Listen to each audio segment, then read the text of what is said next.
Inalalayan siya nito sa pagtayo. Naasiwa na naman siya. Hindi tuloy siya makatingin dito.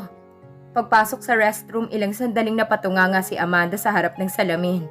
Nang maalala ang gagawin, saka lamang siya pumasok sa cubicle.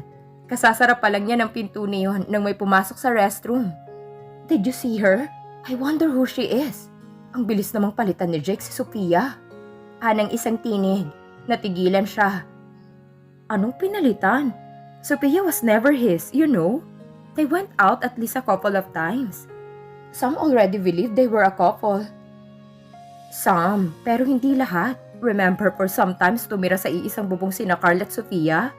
Matagal na siyang pinaiikot ng babaeng yun. Pero, tama na Yasi. Kung ano man ang mga ginawa nila, wala na tayong pakialam dun. Ang problema kasi sa'yo, gusto mo si Jake. Kaya lang alam mong hindi kayo pwedeng magkatuluyan dahil magagalit sa'yo si Vanessa. Pareho nating alam na hindi mo kayang piliin si Jake over his sister. Hindi mo siya kaya. Sandaling namayani ang katahimikan. Give him up, Yasi. You can fight for him. I don't think he even notices me. He had all his eyes on that Sophia when he was going out with her when he'd barely known her. Samantalang ako, mga bata pa kami, magkaibigan na kami. Pero hindi man lang siya nagka-interes sa akin kahit kailan. Pangit ba ako, Kat? Hindi. Maraming nagkakandarapang lalaki sa'yo. You know it. Not the men that matter. What? I gladly have some of those men if you give them to me. I don't own them. Bakit ko sila ibibigay sa'yo? Naloloka ka na ba? Nakahinga si Amanda nang maluwag nang marinig na palabas na ang mga ito. Kung hindi siya nagkakamali ang dalawang yun ng mga babaeng tinanguan ni Jake pagpasok nila sa coffee shop. Hindi nilapitan ni Jake ang mga ito. Instead, he chose a table away from them. Ang ibig sabihin, umiiwas ito sa karamihan. Lumabas siya ng cubicle at minadali ang pagre-retouch ng makeup. Pagkatapos ay lumabas siya ng restroom. Sorry, nagtagal ako. May tumawag kasi sa phone ko. Sinagot ko pang tawag niya. Sabi niya kay Jake nang makabalik siya sa kanilang mesa. Is there something wrong? Wala naman. May itinanong lang sa akin. Tumango ito. May pupuntahan ka ba pagkatapos nito? Wala. Bakit? Samahan mo pa ako. Kumunot ang kanyang noo. Saan? Anywhere. Saan mo gustong pumunta? Wala akong alam. Ikaw nang bahala. Habang lumalabas sila ng coffee shop, nagtanong ulit ito. May gagawin ka ba mamayang gabi, Amanda? Wala rin. Sagot niya. Do you have a cocktail dress? Meron. Why? Can you come with me tonight to this cocktail party? May kasama sana ako para sa party na yon. Kaya lang bigla siyang naglaho. At hindi na ako pwedeng umurong. Siguro si Sophia yon. Naawa siya para sa binata ng sandaling yon. Sige, pagpayag niya. Nginitian siya nito. Nang makarating sa sasakyan nito ay binuksan pa nito ang pinto ng passenger seat para sa kanya. Tahimik silang naglalakad sa trimmed grass ng isang exclusive golf sa Makati. Doon sila dumiretso pagkagaling sa Starbucks. Amanda hadn't been there before. Nang mga sandaling yon halos deserted pa ang lugar. Paminsan-minsan ay sumusulyap siya kay Jake. Nagdadalawang isip siya kung sasabihin niya rito ang mga narinig niya sa restroom. Tama bang sabihin niya rito na may naaawa rito dahil sa pangiiwan ni Sophia? Hindi niya alam kung ano ang eksaktong nararamdaman niya. Hindi dapat siya naaapektuhan dahil hindi naman niya lubusang kilala ito. Pero naninikip ang kanyang puso kapag nakikita niyang malungkot ito. Amanda, can I ask you some personal questions? Ano yun?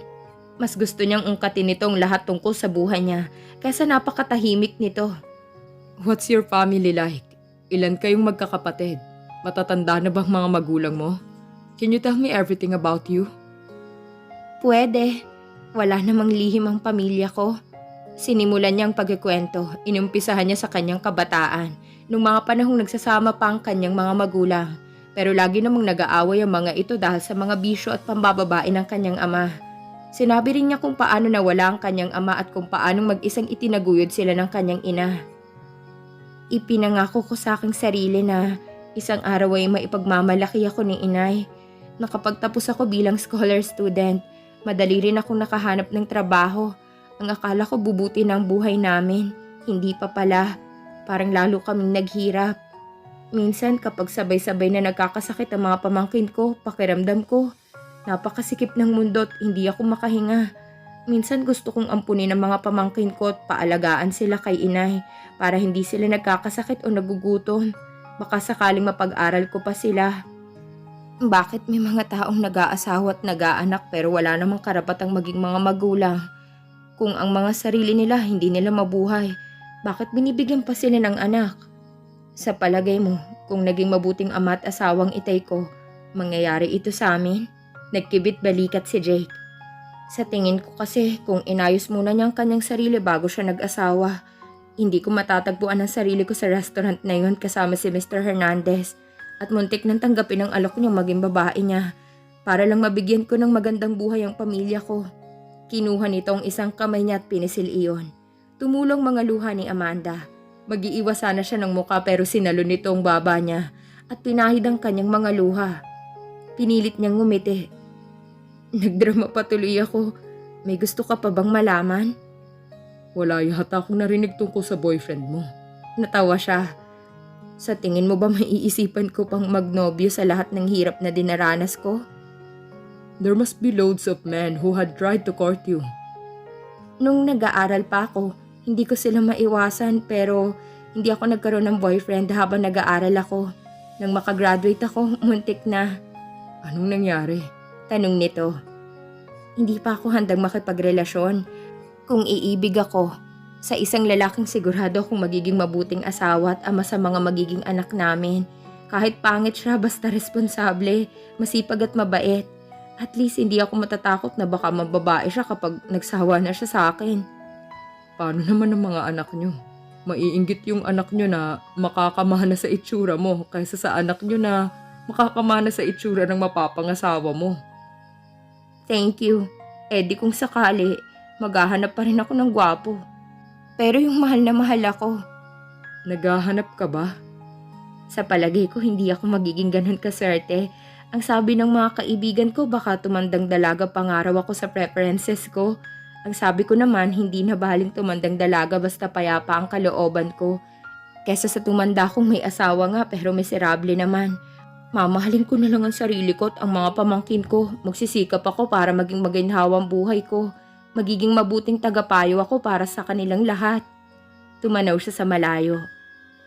Parang napakadali, no? Parang napakasimpleng bagay. Napakadaling magplano pero mahirap sundin sa tunay na buhay.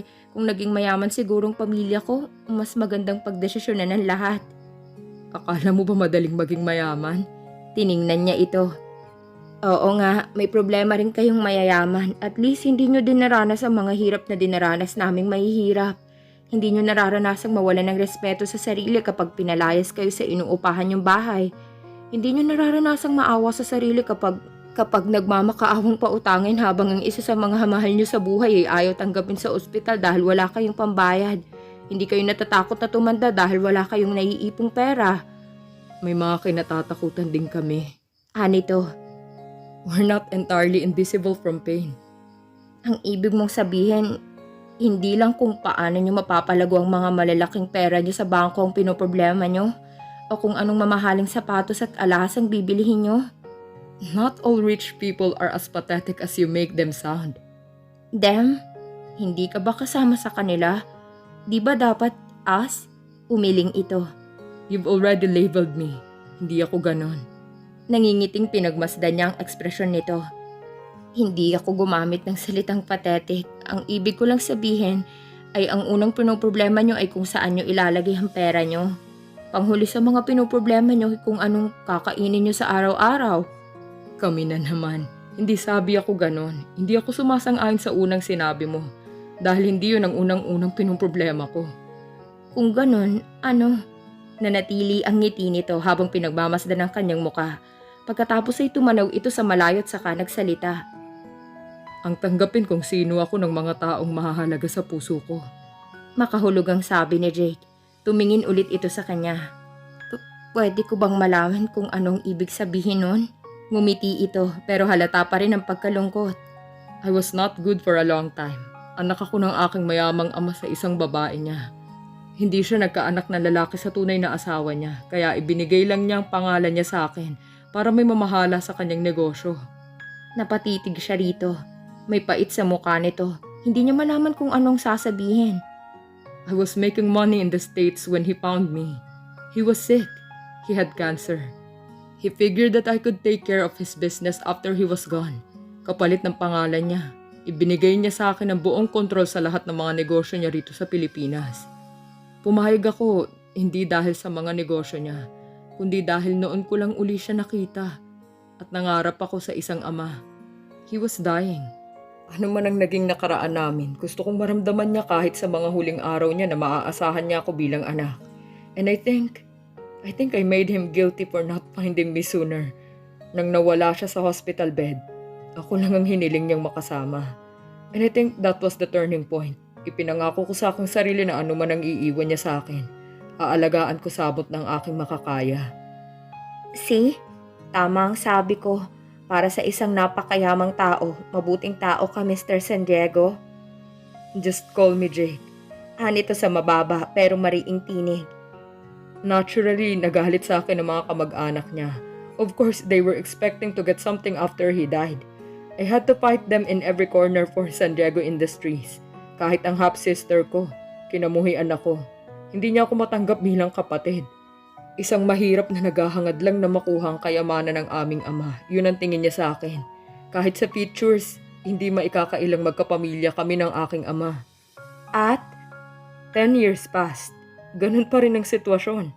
My sister is a grown-up now and has grown farther from me as she could make it possible. She hates me. Hindi niya matanggap ang mga pag-aalala ko sa kalagayan niya. Inuubos niya ang allowance niya para ipakita sa akin na wala siyang pagpapahalaga sa opinion ko o sa sasabihin ko. It has become a battle of the wheels for us.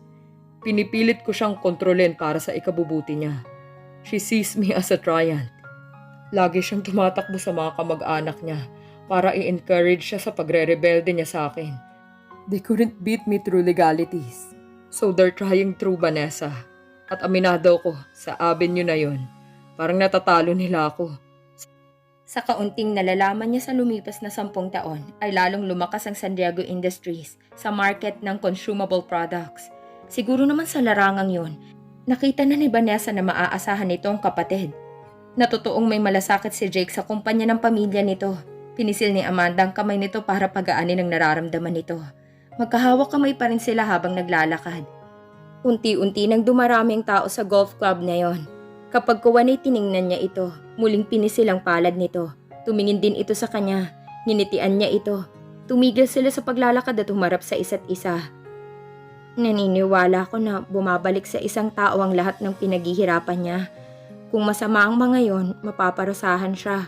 Kung mabuti, ibabalik sa kanya ng ilang beses pa. Kaya lang, dapat matyaga tayo sa paghihintay. Hindi dapat tayo naiinip. Kaya hintayin mo lang na matanggal ang blinder sa mga mata ng kapatid mo para makita niya na pwede kanyang sandalan, mahalin at pagkatiwala ang hindi mo siya sasaktan. Just pray. It's the only thing I can do at most circumstances. Mabait ka talaga. Kung ako nga nakikita yon, ang kapatid mo pa kaya ang hindi? I can't almost understand what you're saying, but it's helping. I think gumagaan ang pakiramdam ko. Nginitian siya nito. Yumuko pa ito at hinalikan siya sa kanang pisngi. Thanks. Hindi na naman niya alam kung ano ang sasabihin. Nagpatuloy sila sa paglalakad hanggang sa makarating na sila sa kotse nito. Pinagbigyan nitong hiling niya na ihatid siya malapit sa inuuwian niya. Kahit paano magaan ang loob ni Jake dahil nailabas niya ang lahat ng sama ng loob niya sa puso niya. Ito na kaya ang simula ng magandang samahan ni na Amanda at Jake? At dito na po nagtatapos ang kabanata ng ating kwento. Please like, share, subscribe for more updates. Maraming salamat po.